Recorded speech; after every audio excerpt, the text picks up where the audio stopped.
অধিকৃত পশ্চিম তীরে ইসরায়েলি সেনারা দুই ফিলিস্তিনি শিশুকে গুলি করে হত্যা করেছে। শুক্রবার ফিলিস্তিনের পশ্চিম তীরের হেব্রন এবং জেনিন এলাকায় ইসরায়েলি সেনাদের গুলিতে দুই ফিলিস্তিনি শিশু নিহত হয়েছে।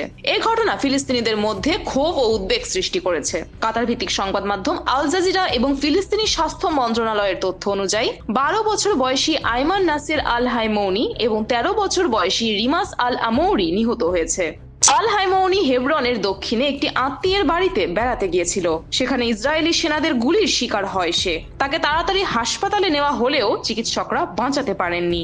অন্যদিকে রিমাস আল আমৌরি তার বাড়ির আঙিনায় খেলতে থাকলে ইসরায়েলি সেনারা তাকে গুলি করে। দ্রুত তাকে স্থানীয় হাসপাতালে নেওয়া হলেও বাঁচানো যায়নি। ফিলিস্তিনি স্বাস্থ্য মন্ত্রণালয় জানিয়েছে, দুই শিশুর মৃত্যুর ঘটনার পর এই হত্যাকাণ্ডের দায় ইসরায়েলি সেনারা স্বীকার করেছে। তবে ইসরায়েলি সেনারা দাবি করেছে তারা আত্মরক্ষার্থে গুলি করেছে, কিন্তু তাদের দাবি সত্য নয়, কারণ ওই শিশুদের বিরুদ্ধে কোনো ধরনের হুমকি বা আক্রমণ ছিল না। বিশ্ববিদ্যালয় পর্যায়ের একাধিক মানবাধিকার সংস্থা এবং আন্তর্জাতিক প্রতিষ্ঠান এই হত্যাকাণ্ডের নিন্দা করেছে। Defence for children international Palestine নামক একটি আন্তর্জাতিক সংস্থা জানায়, ইসরায়েলি সেনারা কোনো পূর্ব সতর্কতা ছাড়াই এই দুই শিশুকে পেছন থেকে গুলি করেছে।